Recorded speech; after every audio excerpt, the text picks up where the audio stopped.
Yo,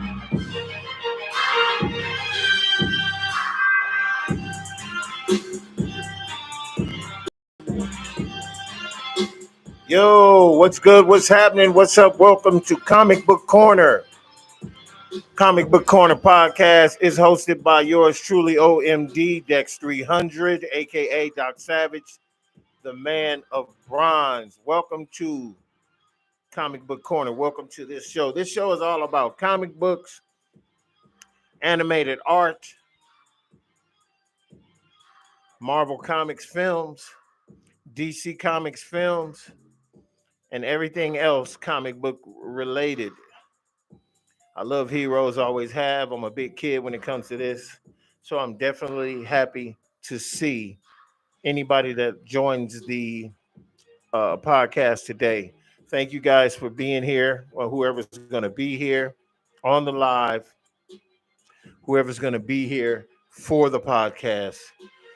And Corner Store Television welcomes you to another episode of Comic Book Corner. Thank you guys so much for being here. Yo, check this out, man. We got some great news. Great news. I'm going to play some sound that everybody would probably like to hear in regards to a amazing actor who was going through some rough times, and he might have his spot back in regards to a role that he was playing in the Marvel Universe. And I'm so happy to hear this. And this is the sound right here. Bringing back Jonathan Majors as Kang the Conqueror in the MCU. This is great news, especially in Black History Month. I think that most people will agree. Jonathan Majors' performance in the MCU was elite, amongst one of the best, and we wanted to see how far it was going to go. I also think that most people will agree he got did dirty. Completely dirty. He didn't deserve anything that happened to him. We all seen the video. We all had time to actually dive into what happened between him and his ex-girlfriend. And the man did nothing. And he still was being crucified after a video of us watching him run away from the situation. Literally. Now the girl has finally dropped all charges because she knew everything that she was doing was wrong. Maybe she couldn't stand the hate from the internet. I don't know. But I understand why at the time Marvel felt like they had to let him go. But now, give the man back his job. Give the man back his millions and put him back above the position that he fell from, because he really does deserve it. So, again, I have to agree. Jonathan Majors getting his character back, getting his possible character back in regards to Kang the Conqueror in the Marvel Universe is absolutely amazing. I couldn't be more happy for him. This is not. I wouldn't say this is not solid. It's not etched stone, as it were, that he'll be getting his position back. Obviously, they incorporate him back into the fold. Maybe they already have scripts already written for his role to be recurred, but they had went in another direction, as everybody knows already, with Robert Downey Jr. playing Dr. Doom. I will never understand that. I will never ever understand the reasoning behind Robert Downey Jr. being given a role as Dr. Doom after he played Tony Stark so iconically, and now he's Dr. Doom. But to have the news that my boy Jonathan Majors, because I think he's the homie. I don't even know dude, but I always liked him. He's been playing some great roles in regards to films that he's been in, and to have him summarily be taken out of the Marvel comic universe because of this situation that really he didn't do anything to even be put in that position, to have him summarily taken out of the role, and a lot of money too, by the way. And when he played Kang the Conqueror so eloquently in the Loki series on Disney Plus, as well as the Ant-Man movie, and he's gonna get his standalone villain role.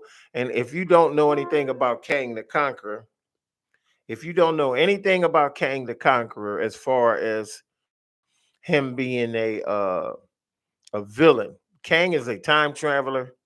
Kang has defeat. There's many Kangs. They've defeated multiple superheroes in the Marvel universe. They've defeated multiple. Let me say that again. Kang has defeated multiple superheroes in the Marvel universe. He is reminiscent to Apocalypse in regards to the X-Men. Kang the Conqueror being back in the Marvel universe is a big deal. I have some more sound on This brother, after all of that turmoil that basically destroyed his career, Marvel wants to bring him back. Marvel Studios is reportedly considering about bringing Jonathan Majors back to the MCU. Talk about a full circle moment. If I was Jonathan Majors, I'm doing one of two things. I'm making Marvel pay out the I ass would like too. never before, or I'm declining the offer altogether. So not only did Marvel jump the gun and basically scrub his entire name from the MCU, basically destroying his entire character as Kang, scrapping the entire Kang dynasty and starting with Doom. And if this is in fact true, how do you expect this to work? What's the timeline here? Because I know Marvel had one. And once they got rid of Kang entirely, I know they had to switch it up and make something work, which is most likely why Marvel went down the Doom route to begin with, to I get agree. rid of all the Kangs so his story could start. I But now agree. what? How are you gonna do it? Kang Dynasty wasn't supposed to be just a one and done thing. This was supposed to expand over a very long time because Kang is not a pushover. So now it begs the question, how is Marvel going to right their wrongs? And what is going to be done for Jonathan Majors for this to happen? I agree. I agree totally. If you notice, this happens a lot when an artist or an actor gets a role of a lifetime. They kind of did it to Henry Cavill as well. Henry Cavill didn't do anything. I don't know for a lot of reasons. I don't know why, but I like Henry Cavill. He's a good actor. They use English actors a lot in American productions, which is fine. It's that's neither here nor there. But they had a fine young African American or black male actor to play Kang the Conqueror. And see, it's almost like there's somebody out there trying to trip up these guys.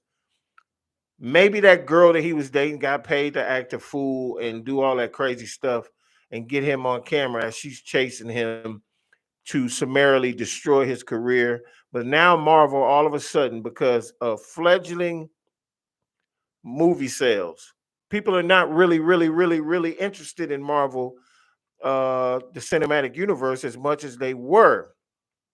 They had to do something desperate by bringing back Robert Downey Jr., one of their favorite actors, one of the most beloved actors in the Marvel universe, to play a villain now versus him playing a hero. Robert Downey Jr. is dead as far as the Marvel universe goes. It's going to look weird, weird, weird, and more weird to have him as Doctor Doom. I thought that when they announced it. I still think that right now there are plenty of newcomers out there that could have played Doctor Doom, as well as people who's played Doctor Doom as well. The gentleman that played Doctor Doom in the Fantastic Four films would have been excellent to play Doom. He was great. He was fucking great. So I don't understand. But they're to bring back Jonathan Majors is absolutely the right thing to do. And they're not doing it because they like Jonathan Majors. That's a small part of it. I would admit that. I'm sure they're like, we messed up. We need to bring him back. I'm guaranteeing they know they messed up because the gentleman didn't do anything. He didn't do anything at all, not to warrant being summarily canceled. He was canceled. He was canceled. And that's the day and age that we're living in, to where someone could be summarily canceled and lose their livelihood, as well as the fans losing an iconic character to play Kang the Conqueror. So I hope they do him justice. and give him the role back as they're assuming to do. And shout out to Jonathan Majors, man. You didn't deserve that. You didn't deserve it at all. And I'm all for you getting that role back. I have a story about a character right now. I'm gonna play some sound about a character that a lot of people may not know about in Marvel Comics. He's the brother of an X-Man. He's the brother of an X-Man and an Omega level character, and one people probably don't know a whole lot about. So I'm gonna play that now.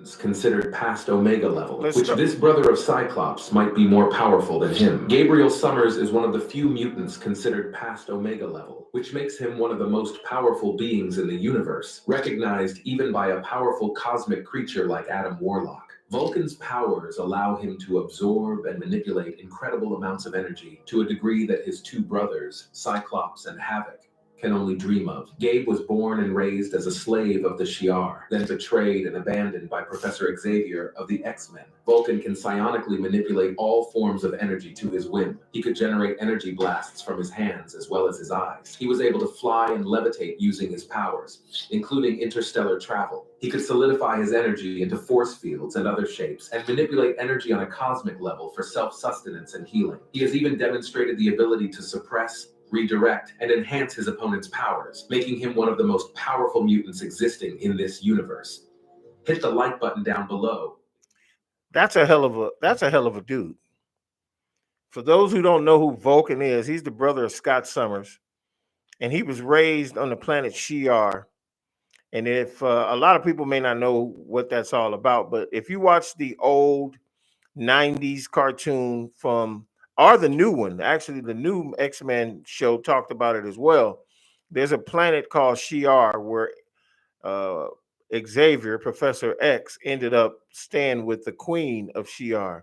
On the old X-Men cartoons that used to come on Fox back in the day, the Shi'ar Empire actually wanted to kill Jean Grey when she was the Dark Phoenix because she was flying around in outer space destroying planets.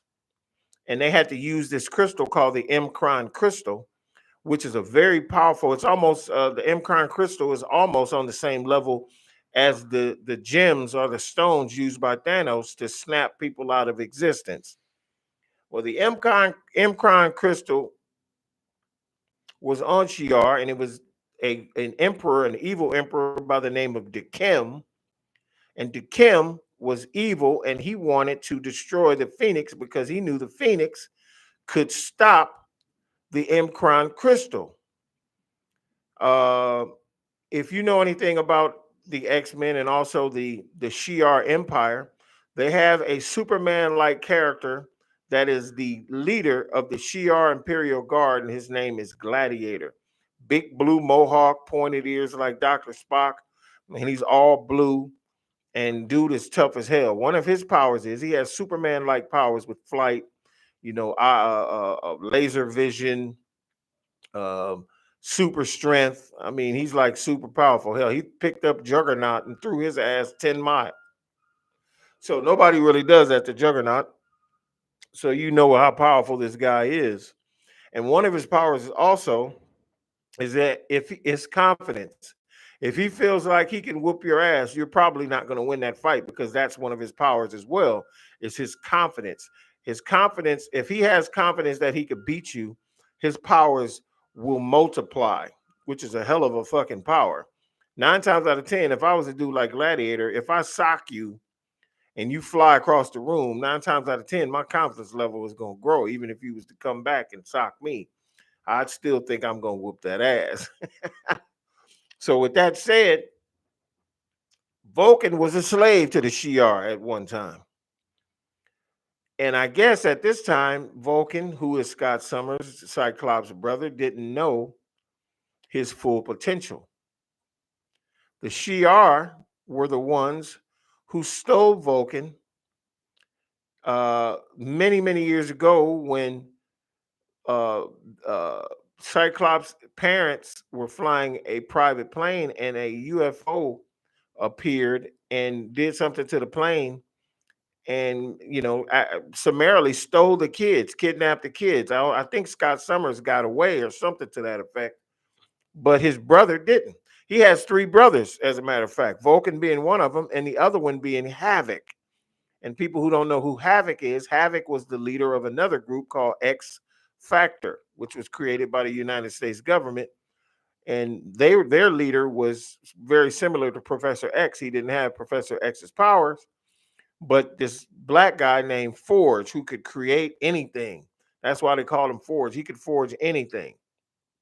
He was the guy who trained X Factor. And I believe X Factor consisted of Havoc, Wolfsbane, Strong Guy. I think Puck was on the group. I'm not sure, and some other people. But yeah, that group was pretty dope. They ended up having a fight on the X-Men old 90s cartoon as well. X Factor went up against the X-Men, and it was a good little fight. If you never seen it, you can YouTube that and ask X-Men X Factor fight on the old 90s X-Men cartoon. You'll see that. It was really a cool fight. And Vulcan, who's Scott Summers' brother, has turned out to be an Omega level superhero or villain. He's actually turned into a villain because he wants a revenge from Dr. Professor X for summarily leaving him on Shi'ar to be a slave when he could have brought him back to Earth, and he didn't. So he is a villain, but eventually in the comics he turns into a good guy.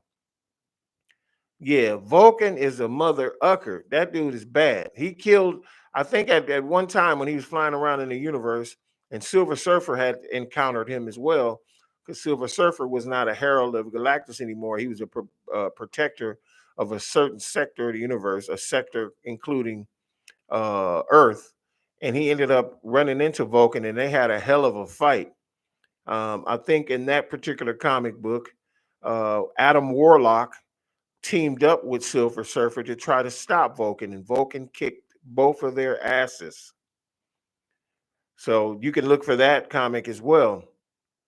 It is some really, really, really good Marvel comic stories out there, as well as DC. One of the DC stories that I just dropped a story about that on my YouTube page. You can go check out that story about Lobo. And for those who don't know who Lobo is a bounty hunter that you can hire to find anybody in the universe in DC Comics. He was hired to kill Superman at one time. Obviously, he didn't, because Superman is still alive. But Lobo killed his whole entire species and race. He is the last of his kind. Hell, there's a comic book where Lobo went to hell, and him and the devil fought, and the devil was so pissed off, he sent him back. He gave him his life back so he would get him out of hell, because he was down there causing so many problems. That is amazing. That's a hell of a story. There's a similar story about another character that was in Image Comics by the name of Badger. I guess he was a counterpart to Wolverine, or a character they created that was similar to Wolverine. He went to hell too, Badger, and he was summarily kicked out of hell too, because he was raising so much hell in hell that he was absolutely given his life back, and he was sent back to the living world. There's some wild ass stories out there, wild stories. But let me get to this right here that I want to share with everybody. I have uh some new merch that was given to me by my girlfriend this following Christmas. I was real happy to get this stuff. This is the first time you ever see it on Comic Book Corner. The first book that I want to show you is this one. This is the Marvel Comics Character Encyclopedia, which I got from her. This book right here details every character that you've seen in the MCU, from the first film, which was the Iron Man film. The Iron Man film was the first film, um, which was directed by Robert Fier. You know the guy's name, the guy who plays Happy on the helper to Tony Stark in the movies. That's the director of Iron Man. I know his name. I can't think of it right now, but I know his name. For those who didn't know, the director of the Thor first film, the first Thor movie, the origin story of Thor, is Kenneth Branagh, the actor Kenneth Branagh. If you don't know who that is, there's a movie that came out of a couple of years ago called Death on the Nile. He played the detective that was trying to find the killer in that film. So yeah, there's a lot of people that have directed Marvel franchise films, and some of them have been actors. Have a lot of them have been actors, to be honest with you. But the first book that was given to me is this book right here for a gift, the Marvel Studios Character Encyclopedia. It has every character that has been introduced or shown in the Marvel universe, from the first one to the last one. Every one, even for everybody, Killmonger, you name it, whoever's been introduced and shown, even Jonathan Majors shown as Kang the Conqueror. He's in this book. Every character, and explains their powers, explains who they are, and it gives their origin, which I think is cool. If you can find this book right here, you'll probably be real interested. It's got everybody in it. The Marvel Studios Character Encyclopedia. Go get that right now. It's amazing. This next one is something I really, really, really, really like as well. This one is the Marvel Cinematic Universe, an official timeline of every single Marvel film that has come out, and the timelines all connecting these films together. So a lot of people wanted to know how these films are connected. Well, if you wanted to know, this is the book right here to find out how all the Marvel films are connected. This is the Marvel Cinematic Universe official timeline book. It includes a poster as well. There's a poster in here which I haven't taken out yet. Oh wow, I haven't even taken out there. You get to see this. See on the back here, it has a poster. I didn't even realize I could take this out. Wow. Oh wow. Well, you're seeing this for the first time right here on Comic Book Corner. Look at this. This is the first time. I didn't even realize I had this. Oh wow, look at this. This is a poster that was inside the book right here. Hopefully you can see that. That's a poster that was inside the book. This is actually going to go on my wall. This book right here is an amazing book. If you heck, it was inside the book itself. And if you want to know what this book is, it's the official Marvel Cinematic Universe official timeline of every Marvel movie that has come out. It ties all the movies together, how they fit together, what the stories mean, how they, uh going from Iron Man to Thor, the creation of the Avengers, the Hulk movie with Edward Norton, and then they summarily changed from Edward Norton to Mark Ruffalo, and inside of it, which is really cool. I guess this is every Iron Man. This poster is every Iron Man armor. This is every Iron Man armor. If hopefully you can see that. I hope the light's not shining on that. This is every Iron Man's armor. That's cool. That's going up on the wall. For sure. I got to figure out where I'm going to put it. I think I know where I'm going to put it. So I'll leave that right there. How cool is that? Thank you to my girlfriend, Sonia Ingersoll. I appreciate you, love. You always looking out for your boy. Thank you so much. I got a lot of texts and calls all of a sudden while I was doing this podcast. So, um, yeah, Comic Book Corner is something I created because I love comic books. I've always loved cinematic stuff like that. I've loved animation, a big Goku fan. I'm kind of big on anime. I don't understand it all the time, and sometimes I don't understand certain fascinations of certain characters, or shows for that matter. But I am a fan of anime. I am. But to be honest with you, hero any hero content, I'm all for it. Um, Marvel has been a go-to and a favorite of mine for sure. So that's the reason why I created Comic Book Corner, not just to create more content for Corner Store Television. Obviously, if I could have stuck with the podcast, Corner Store podcast. I could have stuck with the new music stuff. I could have stuck with the beat stuff. But if you're going to do anything in this world, especially if you're going to try to be a content creator, you're going to talk about the things that you love. And I would be remiss to say that I know everything about comic books. There are people who I would love to have a co-host on this particular show, somebody who's well versed in comics and has some classic comic book material. I would be too honored if I could find somebody in that vein. So I'm putting it out there right now. Whoever sees this show, if you're in Los Angeles and you'd like to be a part of Comic Book Corner consistently, we could pick a day every week where we'll do Comic Book Corner content. And I would love to have you on the show as somebody as a go-to person for information, not only on the cinematic universe, whether it be Marvel, DC, or any other comic book entity, but also uh, have know-how and knowledge on current comic books, classic heroes. If you notice in my name, OMD 300, that's my little rap name and my stage name, whatever you want to call it. My acting name is obviously my real name, which is Dexter Davis. And but I do have a moniker that I call myself Doc Savage, the man of bronze. I am a huge fan of that hero. He was an old hero created back in the 1940s. There's a film about him that Ron Ely, I don't know if you know who that actor is. He's an old veteran actor that actually played Tarzan on the Tarzan television show. He was Doc Savage, the man of bronze, in a feature film back in the 80s.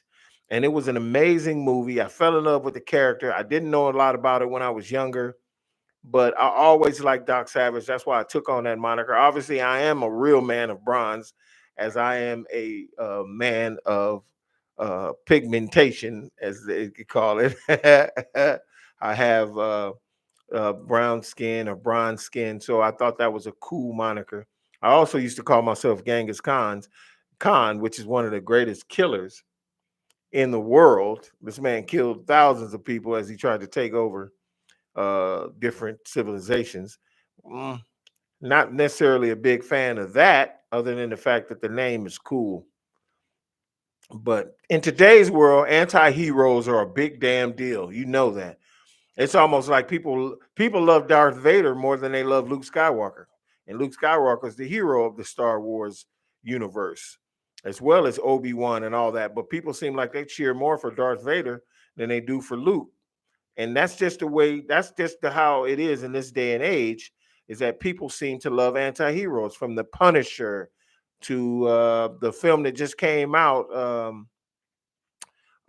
Craven the Hunter. Craven the Hunter. He's a bad guy. He's always been a villain. He's tried to kill Spider-Man, Daredevil. He's tried to kill several people. I love Black Panther too. I'm a big fan of Black Panther. Always have been a fan of Black Panther. Obviously, any black superhero is going to be depowered when it comes to actual films and things like that. In the comics, they're going to be righteously given the powers that they deserve and to be able to defeat any enemy, whatever color they are. But Black Panther, just like the new movie Falcon, if you haven't seen it, I'm not going to give you any spoilers. The new Falcon, or Captain America film, and it's actually Falcon. He's still Falcon to me, but he is Captain America as well because he was given the moniker in the Marvel universe. He was depowered. A lot of people were pissed off that he fought the Red Hulk and how can he fight him and all that, when they obviously know that he's been given a suit to be able to absorb punches from the Hulk. They just don't want to see. That's the reason why that film took so long to be released, is because it was summarily rewritten. The script was rewritten so many times to make the character not as heroic as a Iron Man, or as heroic as a Thor, or as heroic as any other of his white counterparts. And that's just the society that we live in. I recently made a post and sent it to out in the world, in the sphere, to have Michael Jai White And if you don't know this character I'm about to talk to, please look this character up. The character's name is Night Thrasher. He's a black Batman like character. His name is Night Thrasher. And I think Michael Jai White would be an amazing Night Thrasher. He's perfect for that character. Absolutely perfect. And I made a post about it, and not even a sniff. I don't even. There was a few people on TikTok that said I could see that, I could see that, but most of the, and I actually put it on my YouTube as well, and only a few people were saying that would be cool. Night Thrasher is an amazing, amazing, amazing character that needs to get some shine. There's a lot of other ones. There's one in DC Comics, a black Superman like character called Icon. Icon needs to be there needs to be a standalone film for him. I don't care about anybody who doesn't like black people not being able to handle a super brother. So you mean to tell me you won't make a movie because you don't want people to be feeling some type of way because there's a character that's black? Hell, they made Hancock the only person they let get away with having a suit. And then, if you notice in the movie Hancock, they made the white woman more powerful than him. There's no way that a black character in a film in America is going to be so powerful that he could just destroy the world. Or they don't even want to put that mindset out there.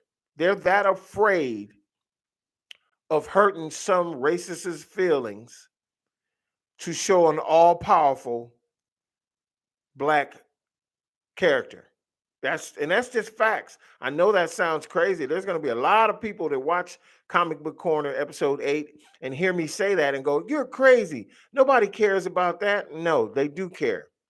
They're the only black superhero with Superman like powers was Hannibal. I mean, not Hannibal, Hancock, not Hannibal, was Hancock. And even in that film, they made the white blonde lady more powerful than him. She even said it in a line in the film. I'm stronger than he is. They make sure to subdue any black hero's powers. They made Hancock a drunk, somebody who was a misfit. He didn't know whether he wanted to be on the side of good or not. I didn't like that. I don't like that they're making Anthony Mackie's character weak in the new Captain America films. Why he can't get the super soldier serum, as well as have a suit that's made by the Wakandans that can absorb blows. How come he couldn't get the super serum? How come they made the black guy? If spoiler alerts for those who haven't seen Brave New World, which they changed the name to Brave New World. It was going to be New World Order, but they changed the name, being that we have this crazy political scene that we're going on right now. They were going to call it New World Order, but they changed it to Brave New World.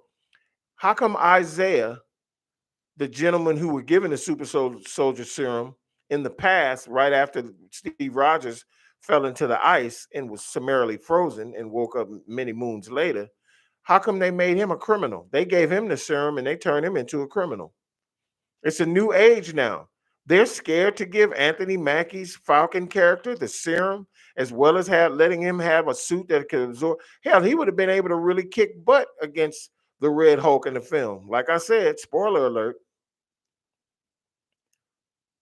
I believe, and they made sure to let you see that Anthony Mackie's character didn't want the super soldier serum. I don't want it. I don't want it. The fuck? That's just my opinion. And this is the reason why also when I make, corner store or comic book corner, I don't do this for kids because I do use harsh language in some of the descriptions of some of the things that I've seen in regards to uh, cinematic comic book films and also comic books. There are a lot of graphic novels out there about Conan the Barbarian that are not made for children. There's sex and there's chopping of heads off in the graphic novels and all that. So that's the reason why I don't say this show is for kids, because we talk about some serious issues in regards to comic book lore. As well, we should. As well, we should. And we need to talk about also the fact that there are not enough uh, heroes of color, not just black, Hispanic as well. The only Hispanic comic book character that they have put in the film so far is the Blue Beetle. Tell me I'm wrong. I'll wait. Anybody that's in the chat right now that could talk to me in the chat, you tell me another character that has been created with superpowers or given some super suit that has been Hispanic. The only Asian, the only Asian superhero has been Kung Lao, the master of martial arts in the Marvel Universe. That's it. A Chinese young man. That's it. And Blue Beetle in DC, Hispanic, Mexican. That's it. Now, are there a bunch of black characters that we've seen in the Marvel universe? Yeah, Black Panther. Hell, they made Black Panther weak. Black Panther's way doper. Now, in Civil War, he should have been kicking people's ass. Winter Soldier wouldn't have had a chance against Black Panther in the comic books. We all know that. We know the Winter Soldier's a bad mother ucker. We know Captain America is a bad. Captain America gets his ass whooped every time against Black Panther in the comic books. I've read them. I've seen them. Cap cannot fuck with Black Panther, and we all know it. Probably the only person I know that Iron Man probably can hang with Black Panther, and he can handle him too. Spider-Man's probably the only person that could toe to toe, hand to hand, can get down with Black Panther and survive. And even he'd get his ass whooped. People they weaken the black characters in the films. In the comic books, they're actually who they are. They're who they're supposed to be. But in the films, they're not going to show the world a character that with black skin or with brown skin that is comparable to any of their white counterparts. It's just facts.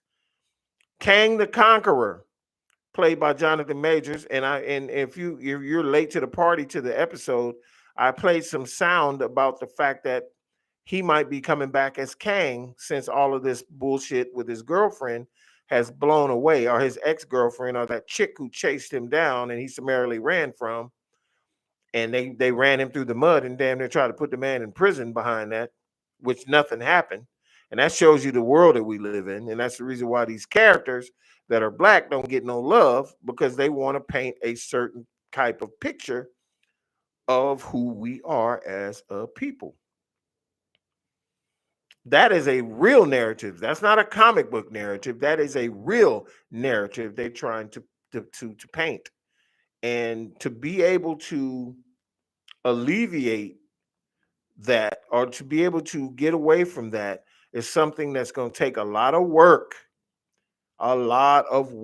because they do not want to not paint that picture or that narrative of these characters. But with all that said, I don't want to stay negative and talk about this in a negative light. Comic book lore, whether it be in the films or in the comics, is something that I'm passionate about. I love it with all my heart. And that's the reason why I have um a show like this, or a podcast like this, where I talk about it. And hopefully you've enjoyed this episode. Comic Book Corner is something that's going to be around, as well as all of the other content on Corner Store Television. Please like, subscribe, and definitely make comments on this episode. Ask me what I could do better. And like I put it out there, I would love to have a co-host on Comic Book Corner. I would love a co-host on Comic Book Corner. If there's anybody in Los Angeles that feels like there's a certain day that you can come and chill out with me in the Corner Store Studios and talk about this, please get at me. Get at me at Corner Store Television at gmail.com, or you can go to my Corner Store Television Instagram page. That's Corner Store with a K, not a C, with a K. and let me know if you'd like to be down, because I'm definitely interested. Hey, this Sunday, we got two podcasts coming up. Corner Store Television has Corner Store podcast coming up Sunday with a rapper, Young Sun, and also another artist called Kiefer, the Mad Reefer, 12 noon, 3 p.m. on Sunday. Be there or be square. And please come back to the next episode. Come back to the next episode.